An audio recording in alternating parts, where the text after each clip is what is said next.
And we're live. Woo! Hi, Krissy. And we have Hey. Krissy Buck from the Digital Neighborhood.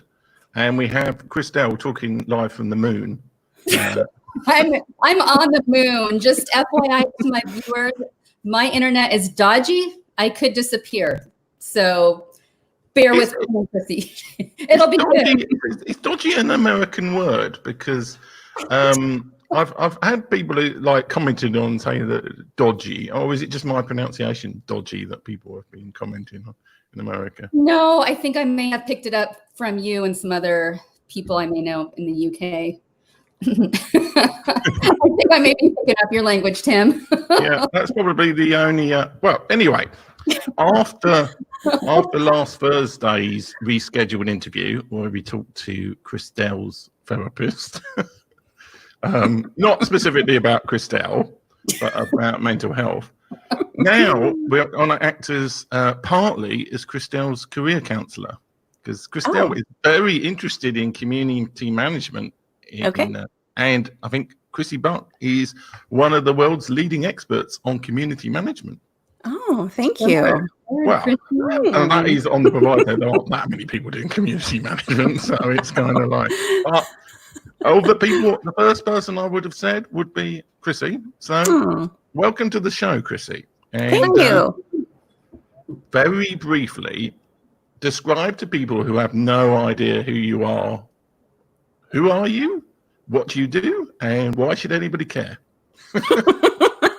Well, I am Krissy Buck, and I am the founder of the Digital Neighborhood, and I help businesses humanize their brands to build online inclusive communities.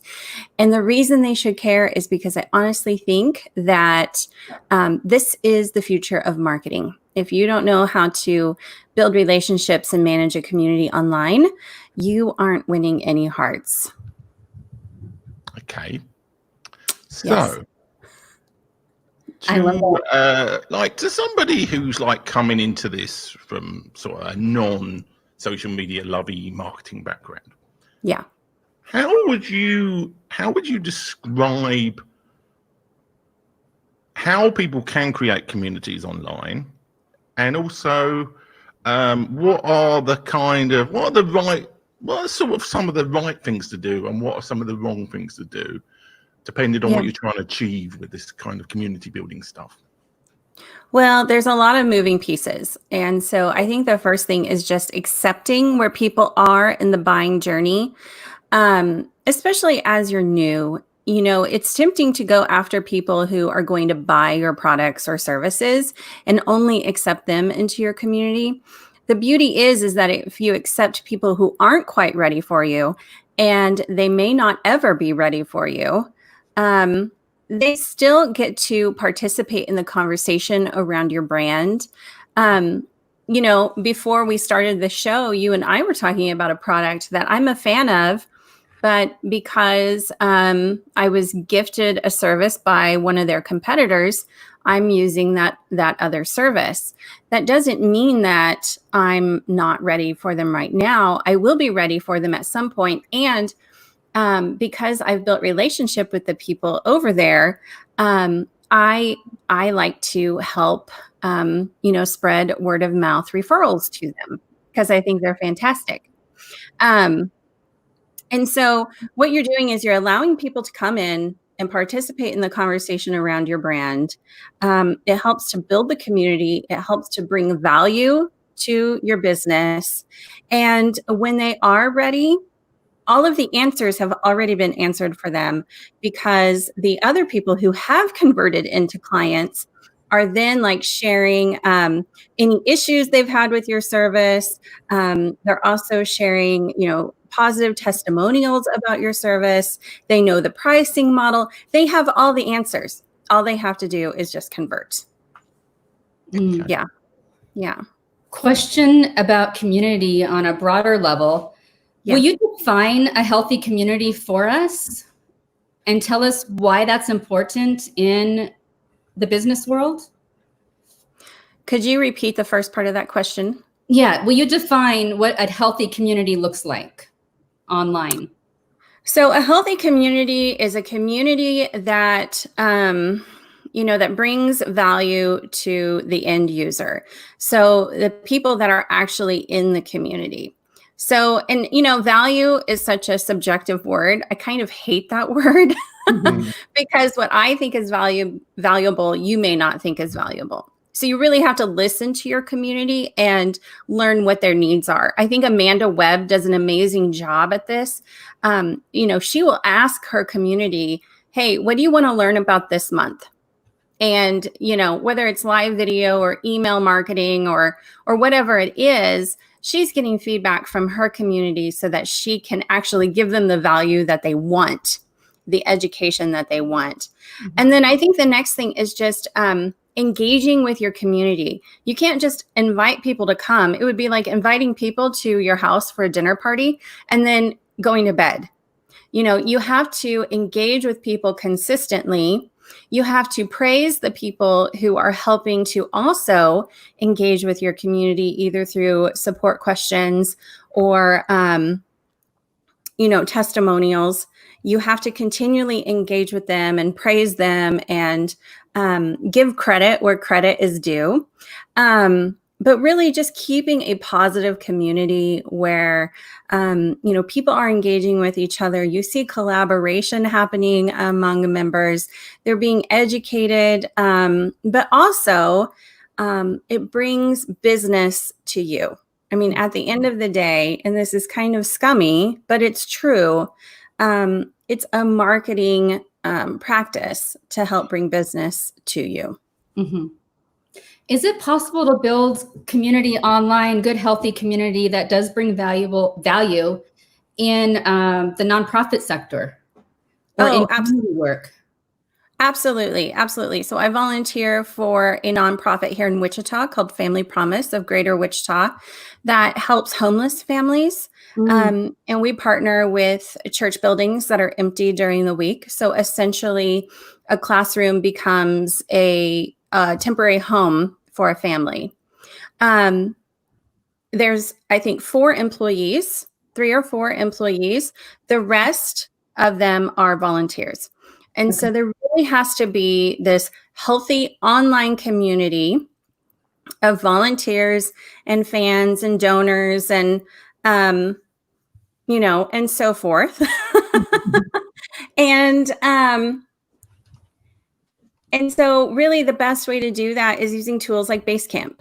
And so, Basecamp or Monday.com, some kind of like management tool to keep volunteers on track. But what you'll find in there is there's community and there's community within the different, like I'm on the communications team. And so we have a great community. In fact, when we meet, we hardly ever get any work done because we're chatting the whole time.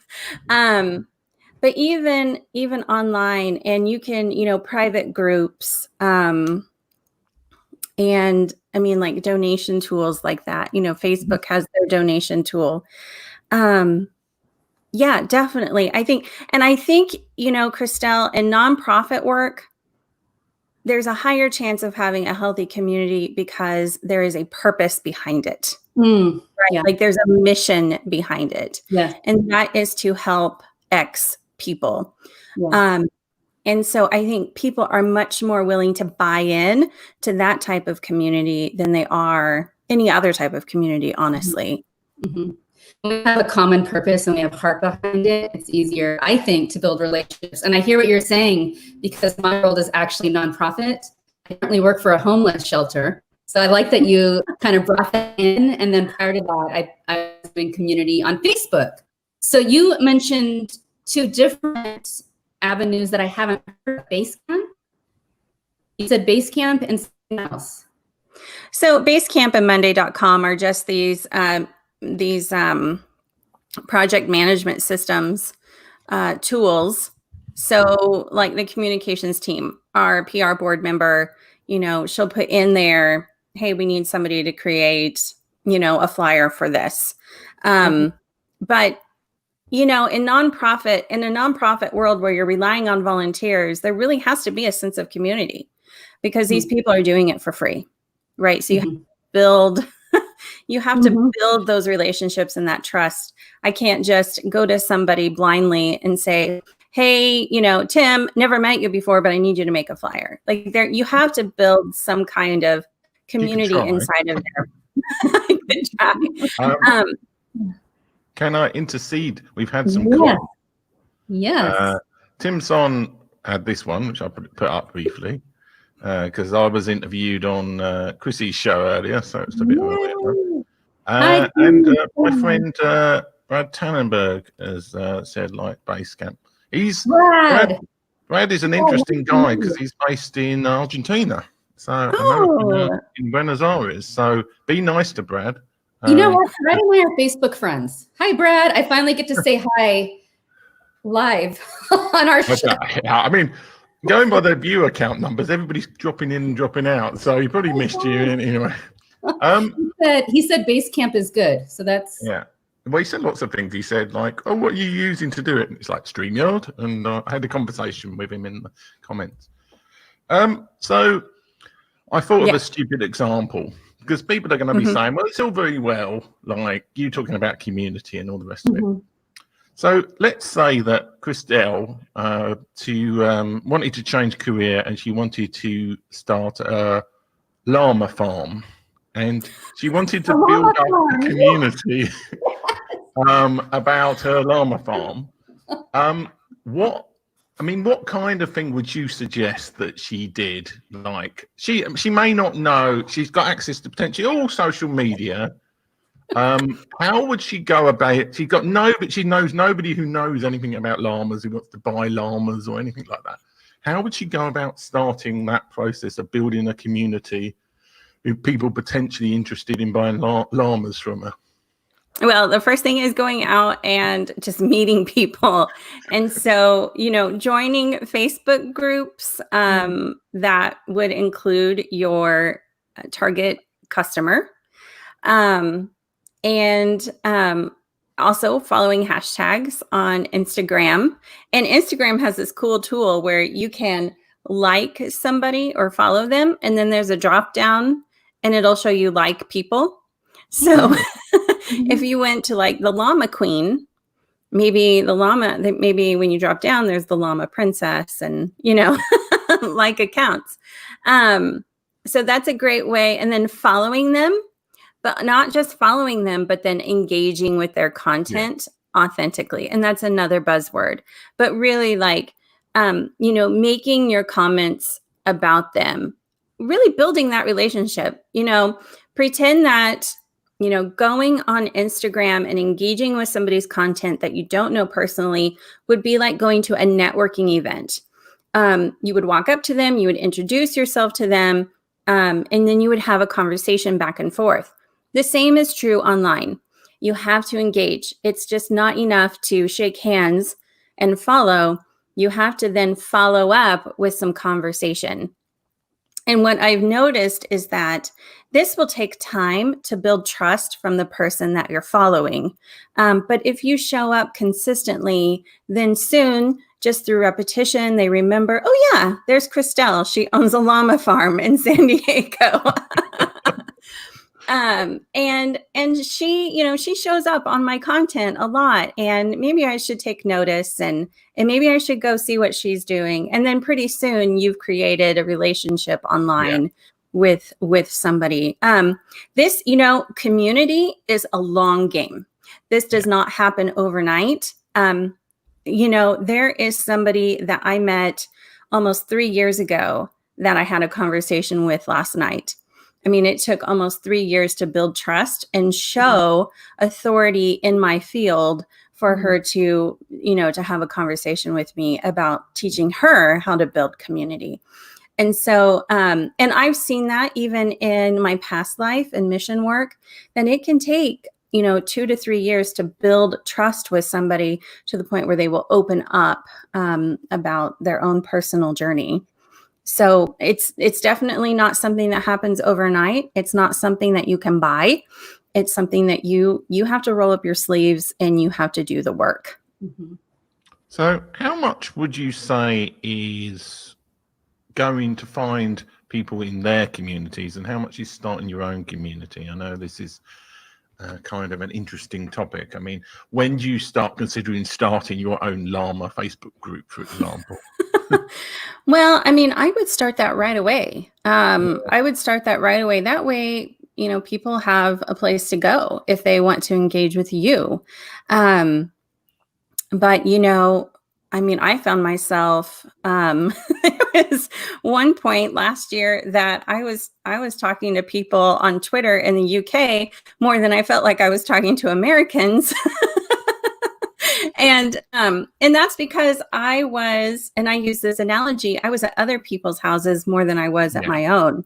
So I was engaging with their content, but this goes back to what I was talking about with Instagram. People are going to become curious. We're just naturally curious. We want to see what you are up to.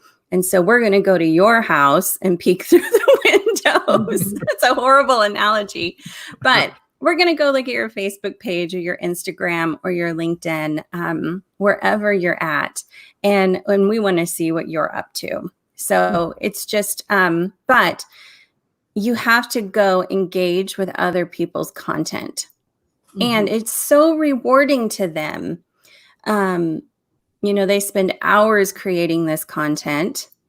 And so how rewarding is it for them to receive a comment on their post? It's a gift. It's a blessing. And so I encourage it. Yeah. Well, I mean, it's the same with running a live show, actually.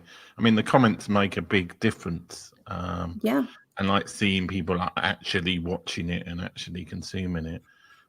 Because it's, and I've stated this quite a few times in presentations. It's like actually consuming other people's content. People just aren't doing it. Most people are skipping over everything. And this kind of, they are.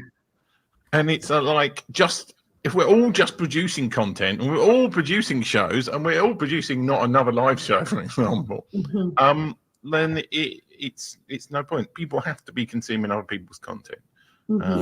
So I'm not sure what the point I was making where I was started on a long trend and then I just kind of gave up. So. Well, it's true for anything. I think Krissy made a good point with the time thing. Relationships take time, and authentic community is the same thing. We're building relationships. And that takes time if we want it to be authentic. So I love what Krissy said about building community and the time it takes. And as to what you said, Tim, I think going back to if we want to create a llama community, I'm so building a llama community, for example. And we were to build a Facebook group or a Facebook volunteer group, I would imagine it would be the same thing. That would take time, correct? Yeah. Yes, because the conversion for volunteers isn't for them to buy into your product or service, right? Like the monetary value for them is their time. So you're really asking them not to spend their money, but to spend their time. And then with donors, it's of course, you know, big donations. You have to build relationships with them too. And so, yes, it's going to take time and trust. You have to prove that you're worthy of that time or that donation. And so, yes, definitely. And then taking it out of the nonprofit aspect, let's say it's a llama, we're making money off of llama rides or whatever it might be. What is the concepts of building community there? Because I would imagine it's still exactly the same.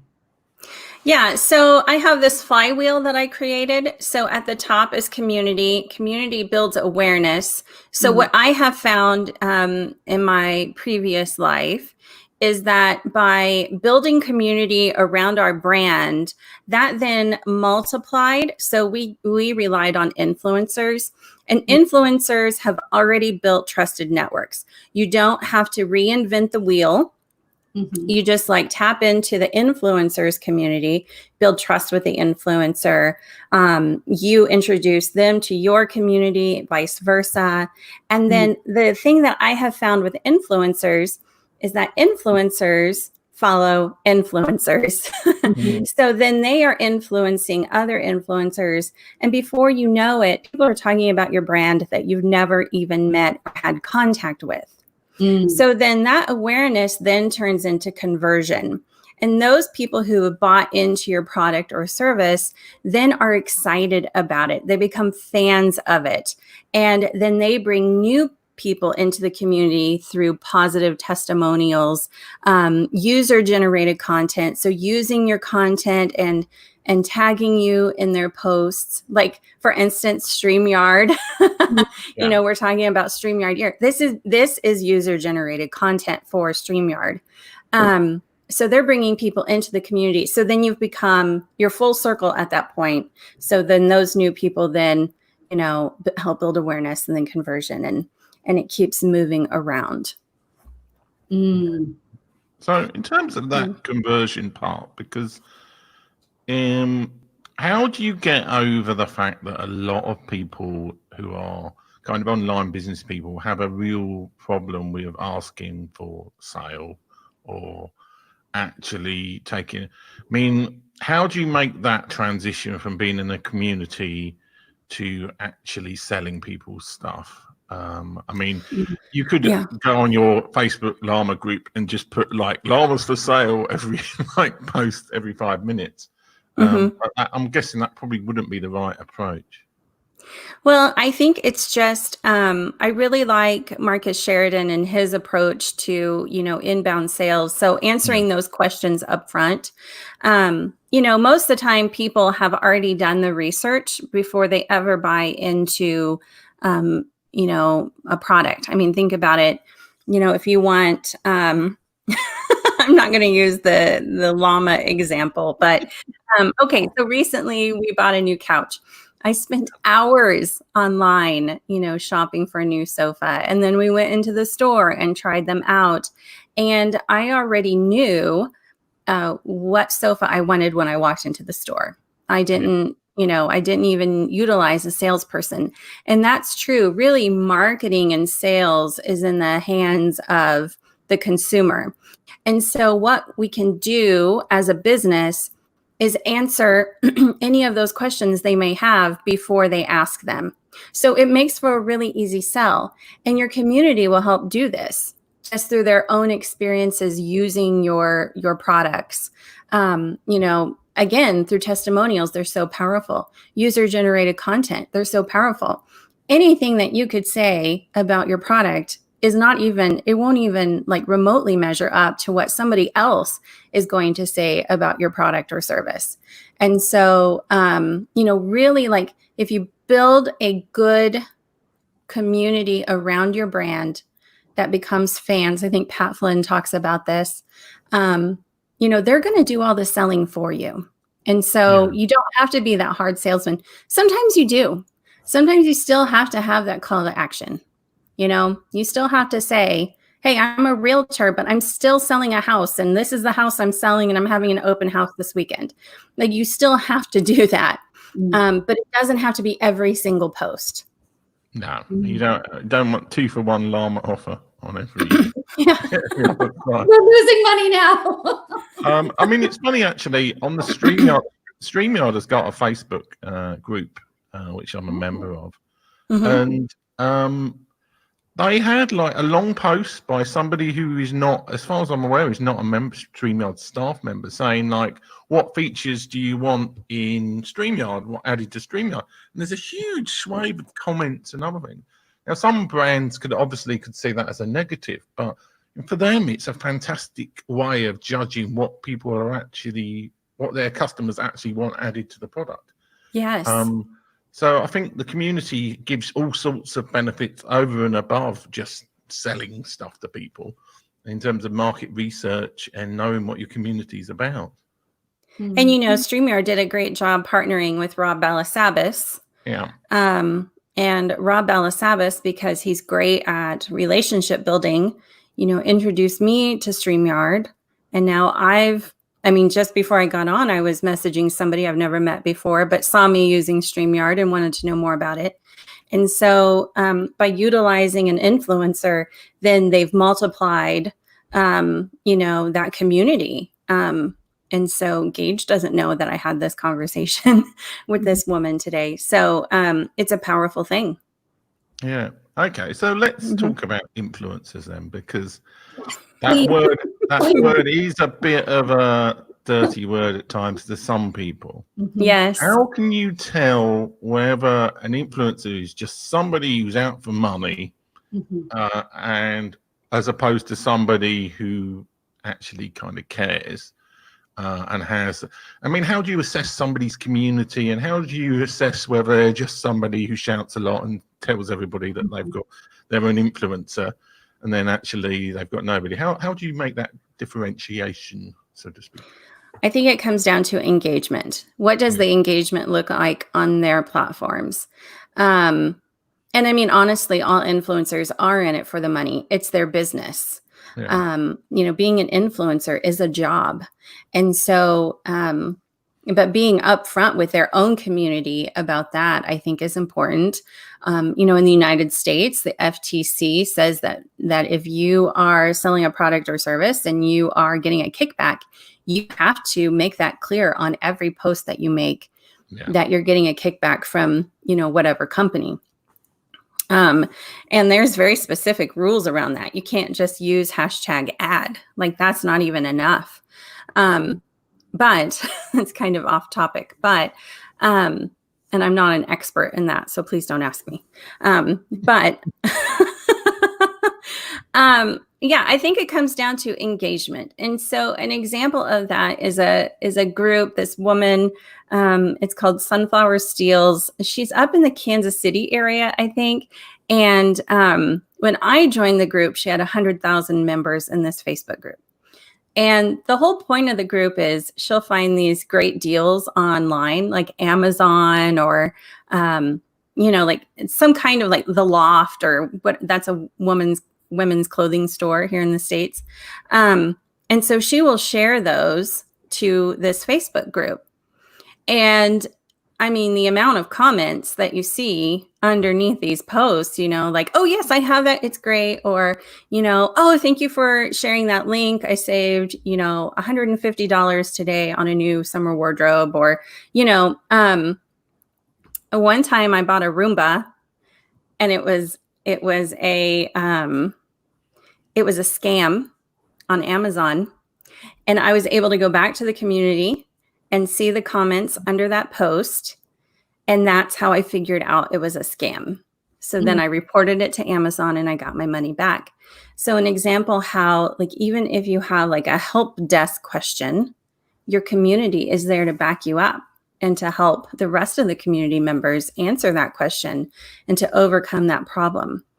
For, you know, smaller startups like Quick and StreamYard, where they have a limited number of people on their staff, that is powerful because you've got, you know, this huge community that oftentimes answers the question before you even see it. And so back to, you know, what's a good influencer and what's a bad influencer. I've met a bad influencer. Every single post on her Instagram was an ad. I didn't see any community aspect. She told me how much she had spent in ad spend the year before to build up her numbers, and we did not use her. And she had a substantial community. But because she had not developed relationships with her community and trust was not built, we couldn't use her. And so, you know, using somebody too that is in your niche. So Christelle, when you start your llama farm, you probably you would probably want to use an influencer that is somehow utilizing, you know, llamas in their business. Maybe it's another farmer, maybe it's a circus. I don't know. I don't know how llamas are used. I just know that they're kind of trendy. So cute. My daughter loves them. So finding your niche, you know, your tribe, your vibe attracts your tribe. You'll find the right people to work alongside. Just do, you know, it's just like you are entrusting them as the voice of your business for a short amount of time. So just make sure you do your research on that person to make sure that their engagement is good and that they have a good, positive community surrounding their brand. You gave a really good example, the sunflower, what was it called again? Sunflower steels. That's an amazing example. And I was going to ask you for possibly some other examples, because a lot of times we go on Instagram and it's hard to filter. It's hard to filter between what is authentic engagement and maybe we've gone into groups and we've been able to gather this tribe of, you make it look like I have authentic engagement kind of thing. Can you give us some examples of really good organizations that have built community? Yeah. So, I mean, StreamYard, I have to say StreamYard. And the crazy thing is that it's just Gage and his co-founder who are running that community. And then they have one person who is doing like IT help questions. And so there's just 3 of them, and they've built this massive community. They have utilized the help of Rob Balasabas, who is an amazing community builder. Mm-hmm. And he is building an amazing community over at TubeBuddy. And he came from Thinkific, which had a great community. Mm. And so, I mean, I think what is valuable about Rob's communities is that Rob doesn't just, show up and talk about the products. He interviews people who are using the products. He interviews experts in the field. Most of the time it's video based. There's an education aspect to it. He just released a video on his YouTube yesterday or the day before about how to get to your first 1,000 subscribers on YouTube. This is free information. And he had about 10, YouTubers, the YouTube experts on there sharing their own story about how they got to 1,000 subscribers, what they would do different if they were at 0. And it was great, just free content to people who might be using his products or interested in the products, accepting people where they're at. These might be people who haven't even set up a YouTube channel. So there's no use for them to use TubeBuddy yet, but they will someday. And so just offering them that education and that community so that when they are ready, they've already got those questions up front and it's, an easy sell. A smaller community, or maybe not. Andrew and Pete have an amazing community. I'm a big fan. Yes. I am too. Theirs is a bit more exclusive. But the great thing about them is I just bought into their program. And the reason I bought into their program is because I see the success of their members. It was nothing that they did, no ad that I saw or sales pitch that they sent me. It was really that user-generated content. So those positive testimonials. And I would say the user-generated content wasn't like, it wasn't like, oh, I'm using Andrew and Pete and it's great. It's more like, I was struggling in my business. Now I am doing great. Oh, and by the way, I'm a member of Andrew and Pete's Atomic. And so, it's like not direct selling, but lets me know, oh, they're in that program and they're in that program and they're in that program. And I see how successful they are. And so that's why I bought in. And I really love Janet Murray's community. I really love last year when we went to 2020 Sorted. Yeah. And she had members from her own community who had small communities, like 300 people, following them on Instagram. And she invited them to speak on her stage. Yeah. That spoke volumes to me about the trust and the back and forth, just love that she has for her community and they have for her. That spoke volume. And I was an instant fan when I realized that was the case. Yeah. I love that. What does Janet Murray do? What is her product or what is her organization? She used to be kind of more PR related, but now she focuses on audience building. I think it's like build your audience live. Yes. community or something. I need to track down what she's doing now. Yeah. Now, here's the thing. I might get Here's on the something. show eventually. Yeah. You should. So, changing the subject slightly. Yes. Obviously, all the community stuff is great and wonderful, but brands are going to have to. Sometimes you have people in communities who have either different opinions or issues. So, let's say Christelle's got her lovely llama Facebook group. It's got hundreds of members, but then somebody comes in who's obsessed that all llamas should be white or something. I don't know. It's like it's the white. Only white llama. What's talking about is white llamas, and she just puts nasty hate stuff on against any other posts with different colours llamas in the community. How should a brand deal with people like that? What is the way? Because obviously we'd all like everybody to be lovely in the community, but how can brands deal with differing views and people who maybe are a bit over passionate about strange topics? Well, I mean, Facebook does a great job of allowing you to have rules in your group. So no bullying, no hate speech, things like that. And you can set it so that people have to check mark the rules, that they've read them and they agree to them before they even get allowed to be inside the group. But I picked up this saying from my friend, go with the goers. And so the people that, are going with you, that are championing you, they're championing the rest of the community, go with them and let the haters go. It's not going to hurt your community to have, the cancer removed. I will say that in the nonprofit world, I one time had to remove some comments because it went from how do we help underprivileged families to something incredibly polarizing and political. And I had to stop it before it got out of control. And so I just removed the comments. I didn't block the people, but I removed the comments and it stopped. Thankfully, it stopped. That's not always the case. Sometimes you just are going to have to remove people, and don't feel bad about that. You are benefiting the community by removing people who are nasty and hateful. And they get to have their opinion. They just don't have to have it in your community. I like that answer.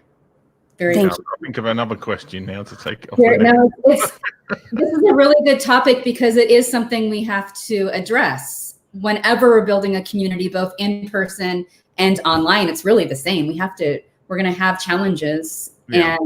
And one of the biggest things that I've learned, I don't know about you, Krissy and Tim, is not being a people pleaser. I so badly want everyone to be part of our community. Sometimes it's just not going to work because one person can disrupt an entire organization.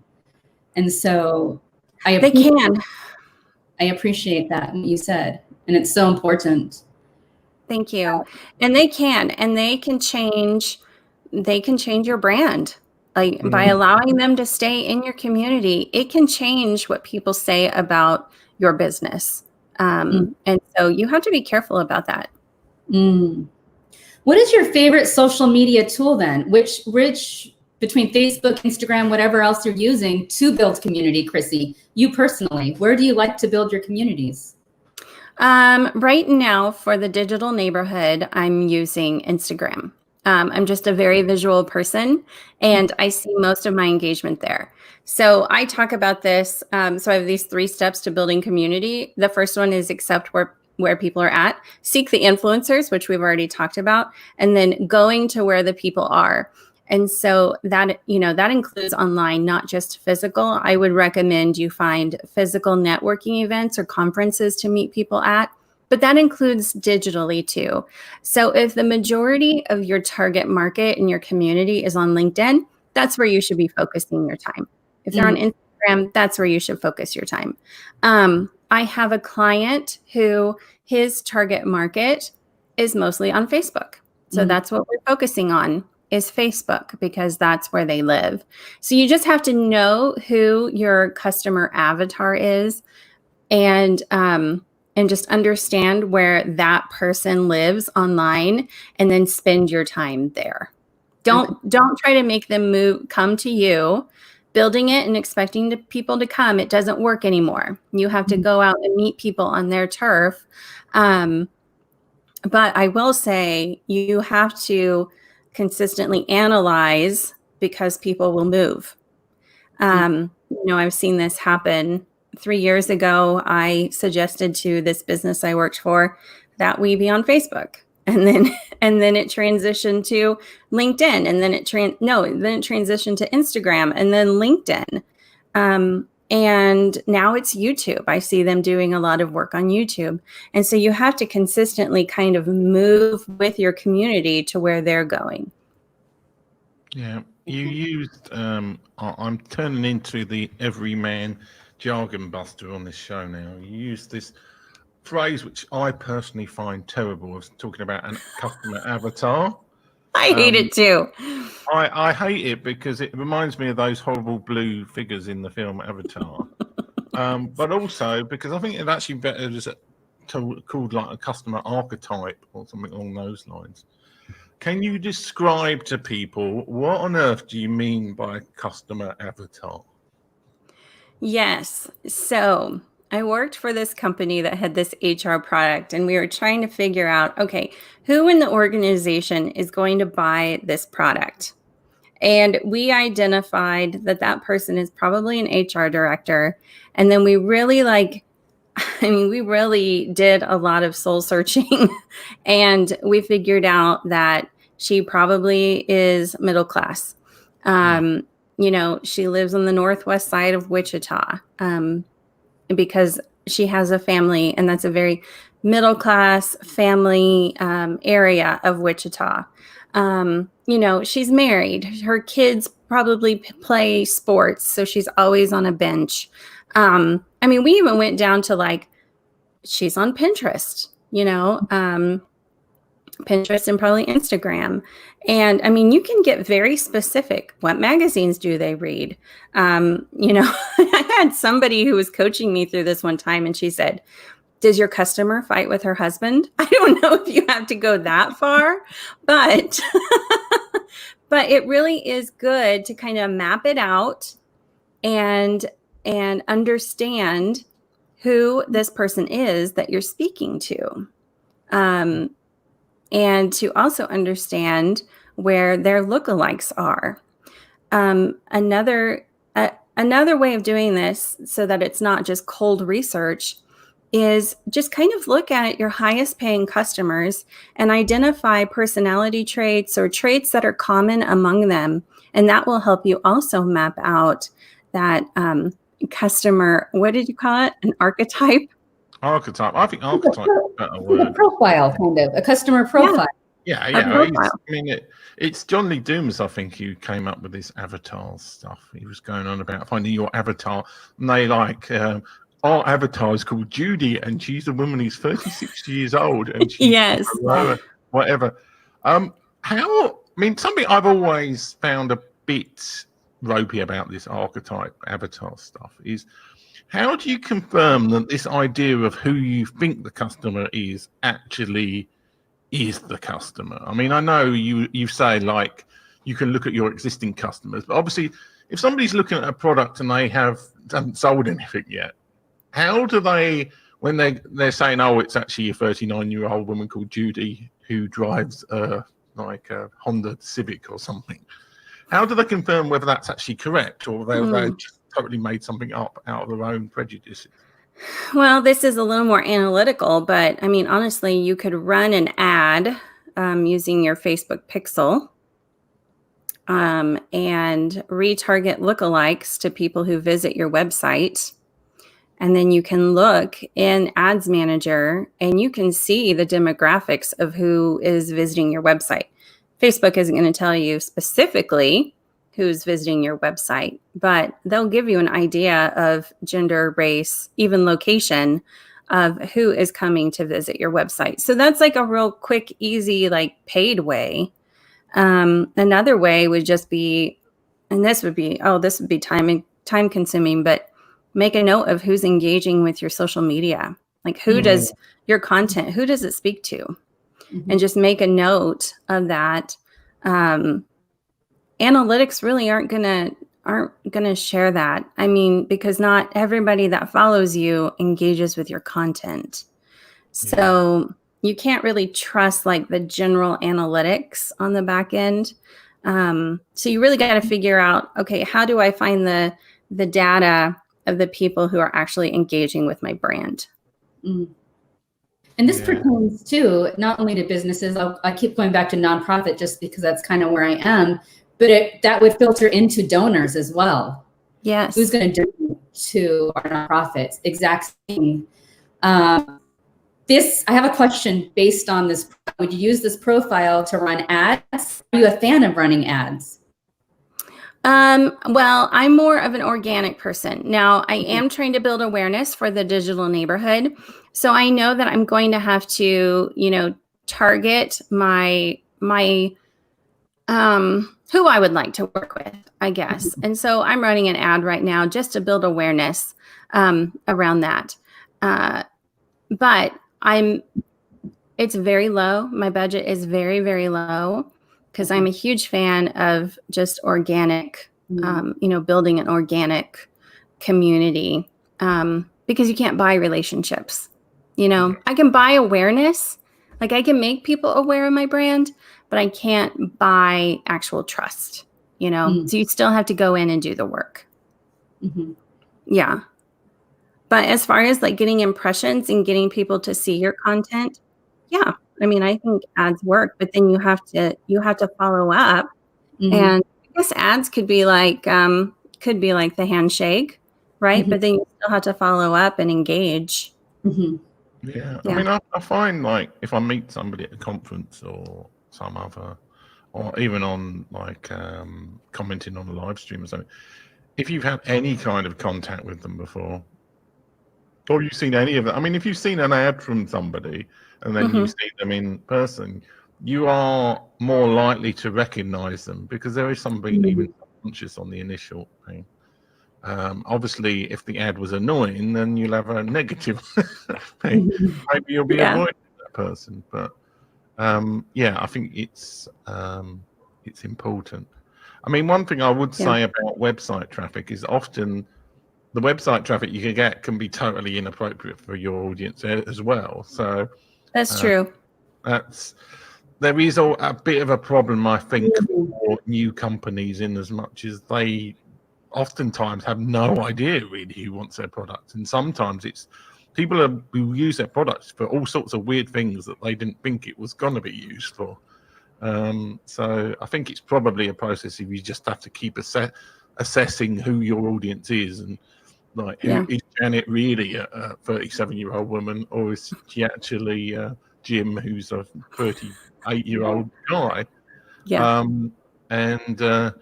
That's probably a good argument for starting with organic traffic, because you're not going to waste money spending money on Facebook ads to people who are totally wrong for your product. Yeah. I think Facebook ads, when they're targeted, and I'm a big fan of like website retargeting, when you have events set up in your, on your website. So like, let's say somebody adds something to the cart and then they abandon the cart. Like I'm a big fan of retargeting them, just to remind them, hey, we'd love to have you back, kind of thing. It's just a reminder. But not so much like just sending out a general, ad to 18 to 65 plus in the whole world. Because what's going to happen is you're going to get people who like your page who will never engage with your content, and Facebook does not like that. So you have to be very strategic about how you use your ad dollars, just to save yourself money, but also to save yourself from the nasty algorithm. That algorithm word that we're all trying to figure out. Has anyone figured this out yet? It's the bad A word. I wrote when was it? I've always been in favour of the algorithms. Usually, I mean, it's a bit of a because I mean, everybody. It's funny to me how in online business everybody forgets how to be a consumer, and suddenly they become this business person, and they're moaning, forgetting that on your Facebook feed, you basically, like the algorithm, it helps filter out a lot of the stuff that you don't want to see. If you actually use Facebook as a consumer rather than as an online business person where you're liking posts for people who you just want to like their posts because you want to impress them or whatever. So in general, the algorithms are very good for the customers. So yeah, I mean, they're inconvenient for marketers who would like to have their crappy, like if you put a Facebook ad up with a picture of a llama's arse, then a lot of people would be like, what on earth's this? And then you can moan that nobody's seeing that Facebook ad, but actually it's a failure by the business, not by the customer. The algorithm will show stuff if it's really great ad and other people are really liking it. So the algorithm is kind of like this, almost this sort of victim, online business people being the victim of the algorithm. That's my 10 cents. Yeah. There's somebody local that will, if you pay her, I don't even remember how much it was. She promised you over 1,000 followers in 24 hours. And she did just that. She put the ad spend and she targeted the world. And this small business that is local had people in Zimbabwe following them. And their business is very physical, and it has to be local. And so there's no way that they're ever going to provide service to somebody in Zimbabwe. And so, you know, maybe that digital marketer didn't know what she was doing. That's a good point, because targeting the right client, Krissy, that's so key. And that's what I keep seeing mismanaged in social media. That right there is how do we target the right client? Yeah. So, I mean, again, just, you know, reading the data, asking questions, you know, listening. I think really listening is the biggest thing. And data, I hate analytics, but you still have to rely on it because they don't lie. And so you just gotta do your research, and you have to identify who that is. And you just can't assume. You can't assume. Such a good point, Tim and Krissy, both of you. Yeah, I mean, I've been to several presentations at social media marketing world over the years, and an awful lot of them, their techniques just come down to looking at the data. And everybody hates data. Well, generally speaking, there seem to be people who only look at the data, and then everybody else. There's two types of people. Yeah, I came from a development background, so I should really be interested in the data. To some extent I am, but it's just so time consuming. And it's way more fun creating content. But it's like Holly Homer I interviewed on my podcast years ago. She's kind of a organic Facebook expert, and she was also a big sort of mom and pop blogger. And she said basically she just looked at her stats for every single post she does, and then she classifies what kind of post it was, and the ones that do well, she does more of that. And it's kind of actually quite simple when you think about it. It's like spend the time to look at what you're doing, and also there was another guy, I can't remember. Well, I remember he started a new mobile thing. Is it Larry Kim? Somebody along those lines. And his thing was post organic Facebook posts, and then the ones that do, there will be 1 or 2, like 1 or 2% of those posts that will do really, really well. Those are the ones that you put all the money behind. Those are the unicorn posts that you kind of like do really well. Those are the ones you don't want to be doing what most online business people do, and they just create a brand new post with copy in it, usually sales copy, and then put money behind that. And it's like, well, rather than actually doing it organically, see what works, and then put money behind the stuff that really works. So yeah, I think Yeah. We all want to just be able to ignore the stats and go with our gut, but actually, I suppose you have to measure what really works at the end of the day. You do. You have to measure. Yeah. I wish that building community didn't involve all of those things, because it kind of takes the specialness out of it, I guess. Yeah. Because I just want it to be about friends and relationships and sharing information and sharing education. But at the end of the day, as a responsible business owner, you've got to analyze your community. You have to figure out what is working, what's not working. You have to listen. You have to poll them, like Amanda Webb does. I really love that. And that's going to strengthen your community. It will. It can't just all be, rainbows and butterflies. You got to have numbers in there too, unfortunately. Yeah.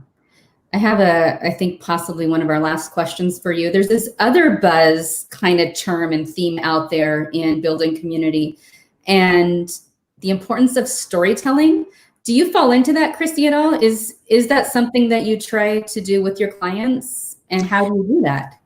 Yes. So in my past life, well, it's still my current life, but this is where I learned how to build community. And that is through mission work. And I met a missionary. I heard her talk at a conference, and she talked about the ideas of with, at, and for.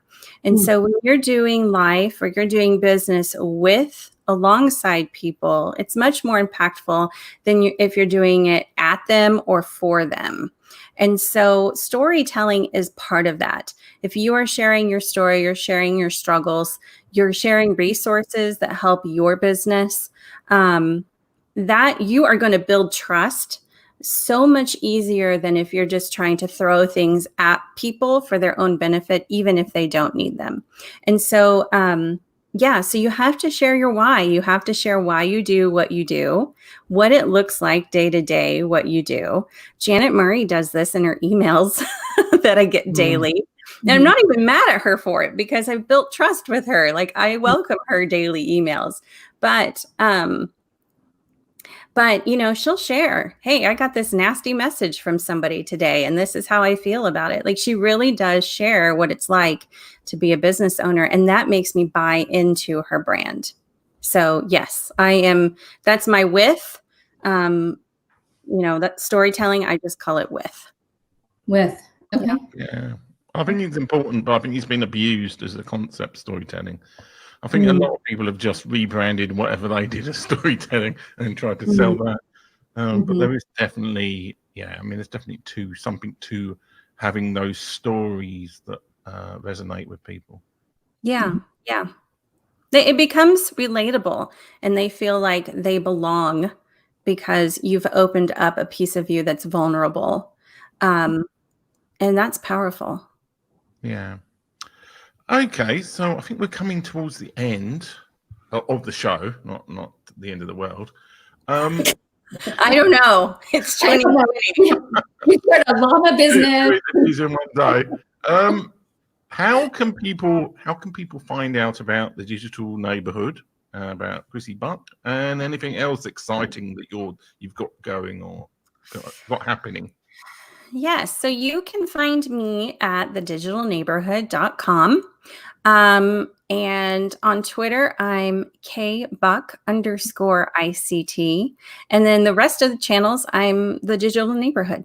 So, and then of course, LinkedIn, I'm Krissy Buck. You can find me much easier than you can find Tim Lewis.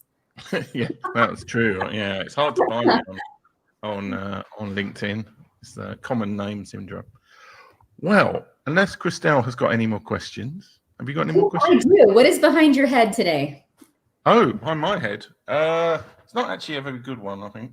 Often it's the something that makes all the difference. The what? Is what it's supposed to. I was being fancy with that. 1%. Which was based on Sky Cycling, who've now been slightly discredited for drug abuse, but that's another matter. But their principle was they were always trying to improve. They came in and they tried to improve everything in the team by 1%. So that's how they went from being like the journeyman kind of Tour de France team to winning it in like 10 seasons in a row or whatever it is. They try to improve like the tires 1%, and they try to change like everything. Can we make it 1% better? Yeah. And it actually does make a big difference. So small and slow. Yeah.